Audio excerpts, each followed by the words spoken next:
सबसे पहले तो मैं आप लोगों को नया साल की मुबारकबाद देता हूँ। इतना गैदरिंग पहला बार देखे बोलने के बाद। फ्रेंड्स, जैसा कि हम सब जानते हैं कि 7 तारीख को जो एक दुखदपूर्ण घटना घटी है, जिसमें पंजाब के 2 मजदूर मारे गए। उस केस को श्रीनगर पुलिस ने बहुत प्रोफेशनल ढंग से सॉल्व कर लिया है। और उसमें जो आदिल मंजूर श्रीनगर का ही है, जाल नगर का है, जो इन्वॉल्व था, मेन एक्यूज जिसने फायर किया है, जिसको पाकिस्तान के हैंडलर ने ऑनलाइन सोशल मीडिया के थ्रू एक्टिवेट किया, मोटिवेट करके उसको श्रीनगर पुलिस ने गिरफ्तार कर लिया है। और वेपन ऑफ ऑफेंस जो है ये रिकवरी हो गया है। डीआईजी सेंट्रल कश्मीर ने एक एसआईटी गठित की है जो तफ्तीश को प्रोफेशनल ढंग से किया जा रहा है। इसमें मैं आईजी साहब से रिक्वेस्ट करता हूँ कि डिटेल में आपको पढ़ के सुनाएंगे। मैं हिंदी में ही बोल दूंगा आपको। जैसा कि आप जानते हैं, गुज़िश्ता 7 फरवरी को एक दर्दनाक हादसा पेशरफ्त हुआ था, जिसके तहत एक शाला कदल शहीदगंज इलाके में 2 पंजाब के जो बाशिंदगान हैं, अमृतपाल और रोहित मासी, उन पे एक टेरर अटैक हुआ था। और दोनों जो हैं उसमें फोर्थ हो गए थे, वो दे सकम टू द इंजरीज। इसमें कहने की बात यह कि अमृतपाल और रोहित यहाँ पे कारपेंटर और वुडवर्क के काम से वाबस्ता थे और अपने घर से उसी दिन अपने यहाँ पे जो उनका डेरा था शहीदगंज में, उसकी ओर वापस आ रहे थे। तो इसी सिलसिले में FIR number 8/2024 police station Shahidganj में दर्ज हुआ, जेरे दफा 302, 307 और relevant section of UAPA act में। और इसके बाद ये दोनों जो हैं, श्रीनगर पुलिस ने काफ़ी मुस्तैदी से और प्रोफेशनल तरीके से इसमें एक टीम का गठन किया गया। फील्ड और टेक्निकल एनालिसिस किया गया, जिसमें काफ़ी मेहनत गई और उस दौरान काफ़ी क्लिंचिंग एविडेंस उनके पेशरफ्त हुए। और इन क्लिंचिंग एविडेंस के आधार पे इन्होंने कुछ सस्पेक्ट्स राउंड अप करे। इसी असना में जो मेन कल्प्रिट है इसमें जो इन्वॉल्व है, जिसका नाम है आदिल मंजूर लंगू, जो कि जालनगर श्रीनगर का ही रहने वाला है, उसका रोल उजागर हुआ और क्लिंचिंग एविडेंस के आधार पे उसको अरेस्ट किया गया। इसमें जो है ये मेन सस्पेक्ट जो था, जो कि मेन एक्यूज बना बाद में, उसने कॉन्स्पिरेसी करी। He was in contact with his handler across in Pakistan and he has impressed upon him to do some terror attack here in Srinagar. Weapon of offence was also provided by him to this fellow, who later on conducted this terror attack on 7th of February. During course of investigation, जो weapon of offense है, that has been recovered now. और इसमें DIG central Kashmir ने एक SP south की क़यादत में एक special investigation team का गठन किया गया है और वो इस इन्वेस्टिगेशन को मुस्तैदी से अंजाम ला रही है। और हमें आशा है कि इसमें शीघ्र जल्द से जल्द इसको केस को चार्जशीट करेंगे for the judicial determination. Thank you. इसमें मैं आप लोग से 2 पॉइंट बोलना चाहूँगा जो बहुत रिलेवेंट है, कि जो इस टाइप का मॉड्यूल को यहाँ पर लड़कों को रेगुलराइज करके भर्ती कराता है, फिर इंसिडेंट करवाता है, ऐसे हैंडलर को चाहे पाकिस्तान में हो या वर्ल्ड के किसी कोना में, उसको हम लोग प्रोफेशनली ढंग से कानूनी तौर पर लाएंगे, यहाँ पर लाएंगे।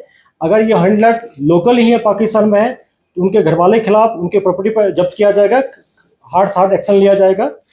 दूसरी पॉइंट है जो मैं यहाँ के आवाम से, खास करके पेरेंट्स से अपील करता हूँ और टीचर कम्युनिटी से अपील करता हूँ कि आपके अगर कोई ऐसे लड़के लगते हैं कम एज वाले जो सोशल मीडिया के थ्रू रेडिकलाइज हो रहा है, उनका बिहेवियर पैटर्न में कोई चेंज हो रहा है, गलत टाइम पर ऑफ टाइम पर जाकर दोस्तों से मिलता है, तो पुलिस को बताएं और अपना भी ख्याल रखें। क्योंकि इस टाइप का जो हैबिट टेररिस्ट होता है, रेडिकलाइज होता है, घर वाले को पता नहीं चलता है, टीचर को पता नहीं चलता है और बाद में जाके इंसिडेंट करता है। आज के ज़माने में डिजिटल वर्ल्ड में उसको बच रहना मुश्किल है।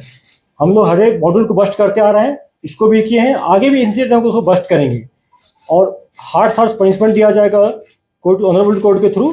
इसलिए मैं पेरेंट्स से फिर अपील करता हूँ, एक बार अपने बच्चों पर ध्यान रखें, सोशल मीडिया के थ्रू क्या कर रहा नहीं कर रहा उसको देखें, उनका ड्यूटी है और टीचर्स का भी इसकी ड्यूटी यही है। क्या ये एक ही मॉड्यूल था या इनको इस तरीके के और भी मॉड्यूल्स होते थे, खासतौर पर श्रीनगर शहर में 2 दिन के बाद ऐसी घटना? देखिए, कहीं कभी पुलिस हो और डिफरेंट मॉडल पर काम करते रहती है। कभी कभी होता है कि 10 मॉड्यूल काम कर रहा है, उसमें हम 5 के 6 को पकड़ लेते हैं, क्रैक कर लेते हैं, 2-3 मिस हो जाता है जिसका पता नहीं चलता हम लोग का।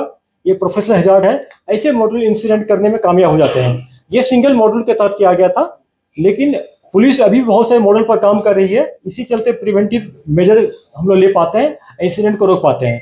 और उस मॉडल जो काम कर रहे हैं उसको हम लोग शेयर नहीं कर सकते हैं। श्रीनगर में हुआ है 2024 की पहली इस तरह की कार्रवाई हुई है। क्या हम कह सकते हैं militants are showing the presence या मिलिटेंसी को शहर श्रीनगर में बढ़ाने की कोशिश की जा रही है? अगर देखा जाए at the end of December 2023 7 दिसंबर को ईदगाह में भी कोई इंसिडेंट हुआ था मसरूफ की सूरत में। तो उस हवाले से कुछ जानना चाहेंगे उसमें कुछ फील्ड क्या होता है? जैसे देखिए, पुलिस की प्रोफेशनलिज्म और उनका जो हार्ड वर्क इसी से रिफ्लेक्ट होता है कि किस तरह से जल्दी इसको हम लोग क्रैक कर लिए, मॉडल को बस के अरेस्ट किया गया है। मैंने आपको पहले भी कह चुका हूँ कि अगर कहीं पर डिफरेंट मॉडल काम करता है तो पुलिस बहुत को रोक पाते हैं, बहुत को पकड़ पाते हैं, एक दो स्लिप हो जाता है। ये प्रोफेशनल हैजार्ड है, वही मॉडल वाला इंसिडेंट करने में कामयाब हो जाते हैं। इसमें भी यही हुआ है, लेकिन फिर भी आप देखिए कि कितना अच्छा इसको जल्दी टाइम पर इसको सॉल्व किया गया है। जहाँ तक प्रीवियस इंसिडेंट हुआ था जिसमें हमारे एक पुलिस शहीद हो गए थे यमुना साइड में, उसको श्रीनगर पुलिस ने बहुत ढंग से प्रोफेशनल ढंग से क्रैक करके अरेस्ट कर लिया, सॉल्व कर लिया। हमारे शहीद मसूद साहब वाला केस अभी जेर तफ्तीश है, एनआई को दिया गया है। उसमें पुलिस भी बहुत उसको सपोर्ट करे, एनआई को, पुलिस एनआई मिलकर इसमें हम लोग बहुत सारे लीड मिला है। काम अभी शेयर नहीं कर पाएंगे, जब उसको सॉल्व कर लेंगे फिर आपसे शेयर किया जाएगा। और जहाँ तक आपने बोला कि जो सही बात है, श्रीनगर सिटी में एक मोमिन एक लोकल टेररिस्ट बच गया है और यहाँ पर खात्मा हो गया, सारे मॉड्यूल का हो गया। लेकिन फिर भी जो इस टाइप का जो मॉड्यूल है, मॉड्यूल बेस्ड जो टेररिस्ट से इंसिडेंट करवाते हैं पाकिस्तान बेस्ड हैंडलर, उसका उनका तो रहेगा यहाँ पर हम लोग का। लेकिन इसीलिए हम लोग बार बार उस पर काम दिन रात काम कर रहे हैं। इसमें हम लोग क्या एजेंसी जो है, जो हमारी सिस्टर एजेंसी, उनसे भी हेल्प लेते हैं हम लोग। CID हो, चाहे भी हो, चाहे डब्ल्यू, उनसे भी हेल्प लेते हैं। सारे मिलके इस पर हम लोग लगे हैं। जैसे आजिज साहब ने बता दिया कि आदिल मंजूर एक अरेस्ट हुआ है। बिल्कुल, हम लोग बहुत सारे सस्पेक्ट को उठाए थे, उसको जब तफ्तीश किया गया तो इसमें मैंने यही पकड़ा गया है। ये जो आदिल मंजूर है, इसके पास जो वेपन ऑफ ऑफेंस था उसके बारे में, और जो उसका इलेक्ट्रॉनिक आलात जो उसके पास गैजेट्स थे उसमें से क्या रिकवर, उसके बारे में कुछ बता सकते हैं? ठीक है, जैसा आप जानते हैं डिजिटल डिवाइस को हम लोग फोरेंसिक लैब में भेजते हैं। जब वहाँ से डाटा आएगा तब शेयर करेंगे, तफ्तीश मैटर नहीं कर सकते हैं। वेपन ऑफ ऑफेंस पिस्टल मिला है उसमें, अब बता दिया जैसे आप डिटेल। सर, जो पाकिस्तान में अभी हो रहा है इंटरनल, वहाँ काफी कुछ हो रहा है, हमने देखा है उसका असर हमेशा कश्मीर में होता है टेंशन डाइवर्ट करने के लिए। आपको लगता है कि ऐसे कोई इनपुट्स हैं कि यहाँ पे जो है थोड़ा सा गर्म करें हालात, या अपने स्लीपर सेल्स एक्टिवेट करके टेंशन डाइवर्ट हो, ऐसा कुछ हो सकता है?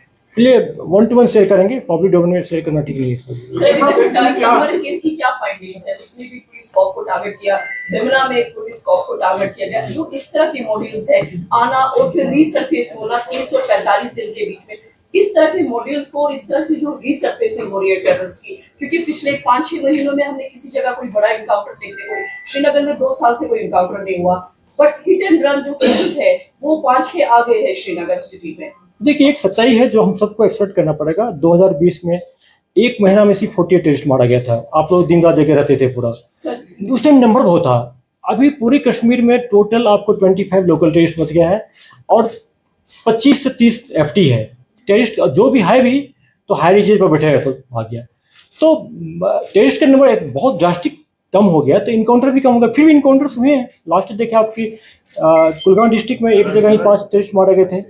और अभी हम लोग ह्यूमन नीड पर बहुत फोकस कर रहे हैं। पुलिस सारे डिस्ट्रिक्ट SP लगे हुए हैं, कार्गो भी लगा हुआ है।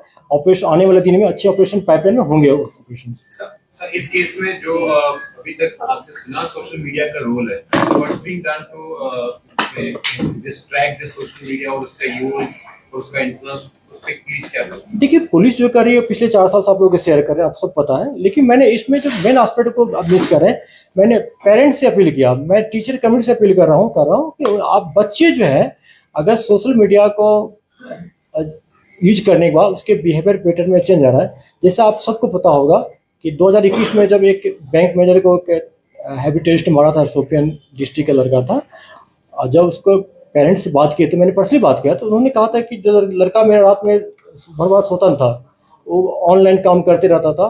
तो इस टाइप के अगर बिहेवियर पैटर्न में चेंज है तो पेरेंट्स को थोड़ा अलर्ट होना चाहिए। वो खुद बात कर रहे हैं, पुलिस का मदद ले। और आज की डेट में पब्लिक और पुलिस में इतना ट्रस्ट बढ़ गया कि हम लोग उसी के बदौलत बहुत सारे लड़कों को ज्वाइन करने से रोक पाए। कुछ लड़के जो ज्वाइन कर लिया तो उसको वापस मिलाए हैं। तो सोशल मीडिया वाला एस्पेक्ट में इसमें पेरेंट्स टीचर का ज़्यादा रोल बनता है। अगर आपके भी पड़ोसी को है, आपके भाई हो या कोई आसपास के हो, तो आप लोग को जिम्मेदारी बनता है। ये पेरेंट्स को बात बताएं आप लोग। Was this incident attack motivated by some ideology, or it was some kind of a hired gun response? देखिए, जो आदिल मंजूर का जब हम लोग बैकग्राउंड खंगाले पूरा उसको देखें तो कोई पिछला बैकग्राउंड नहीं है, इसकी फैमिली में किसी का नहीं है। तो सोशल मीडिया के ये थ्रू ये मोटिवेट हुआ, रेडिकलाइज हुआ है, बाकी से हैंडल नहीं किया है। और इसको काफ़ी प्रेशराइज भी किया। जैसा कि पहला इसको जनवरी में प्रेशराइज किया था, 4 तारीख को जब इसको पिस्टल दिया, 4 जनवरी को बोला तुम जल्दी इंसिडेंट करो, नहीं तो मैं तुम्हारे पीछे आ रहा हूँ, मैं तुम्हारे पीछे पड़ जाऊँगा। जहाँ तक कि जो ये जाता था मौसम में नमाज पढ़ने के लिए, अलहदी सेक्ट के थोड़ा उनका झुकाव था उनका। सर, समर्स में जब कोकरनाग एनकाउंटर हुआ तो बात ये आई थी कि जो डोमिनेशन है आपकी मतलब सिटी एरियाज में, अर्बन एरियाज में, तो जो मिलिटेंट है वो जंगलों की तरफ जा रहे हैं। मतलब नई स्ट्रेटजी है ताकि एक लेवल फील्ड हो, जब गन फाइट भी हो और छूटना और बचने का चांस हो। तो विंटर्स में जो है काफी मुश्किल हो जाता है जंगल में रहना, और मतलब काफी लॉजिस्टिक प्रॉब्लम्स है, सर्दी है। तो इस बार क्या नीचे नहीं आए हैं वो, क्योंकि एनकाउंटर हमने उस दिन ही देखे हैं, या ऊपर ही रह रहे हैं डर से, या क्या उनकी जैसा हम लोग जानते हैं कि पिछले अगर 30 साल का देखें डाटा, तो ऊपर भी बहुत सारे हाइड्रोट पर इनकाउंटर हुआ है। तो कुछ तो हाइड्रोट में होंगे जिसका हमें खबर नहीं है। हम लोग अपना ह्यूमनी डेवलप कर रहे हैं, जो कारपेंटर लोग हाइड्रोट बनाते हैं उनसे भी कंसल्ट कर रहे हैं। कुछ एप्रीहेंशन है कि अभी भी जंगल में है पूरा। अगर कुछ नीचे आ गया तो उसका हम लोग का खबर मिल रहा है, हम लोग उसको और डेवलप कर रहे हैं। जिस दिन इनपुट डेवलप पूरा हो जाएगा तो ऑपरेशन लॉन्च करेंगे हम लोग। इसमें जो है नॉन लोकल्स को किया गया था, अब इलेक्शन भी नजदीक आ रहे हैं सर, फटाफट पॉलिटिकल एक्टिविस्ट या पॉलिटिकल लीडर्स क्या इस तरह के इनपुट है कि उनको भी कोई खतरा हो सकता है? देखिए, कश्मीर के सिचुएशन में, जे के सिचुएशन में, या कहीं भी इलेक्शन हो किसी स्टेट में, जो क्राइम होता ही है। यहाँ टेरर क्राइम है, बाकी जो नॉर्मल क्राइम होता है। तो लेकिन उसके लिए इस टाइप के अप्रीहेंशन हरदम पुलिस रहती है, और हम लोग इनपुट के बेसिस पर काम करते हैं। अगर कहीं पर किसी को थ्रेट मिलता है तो थ्रेट को न्यूट्रलाइज करने का ट्राई करेंगे, चाहे उसको सिक्योरिटी प्रोवाइड करने का हो, एरिया डोमिनेट करके हो, या मॉड्यूल बस्ट करके, या ऑपरेशन करके। ये कार्रवाई हम लोग जारी रखते हैं, आगे भी रखेंगे। Thank you. सर एक क्वेश्चन है मेरा, सर प्लीज।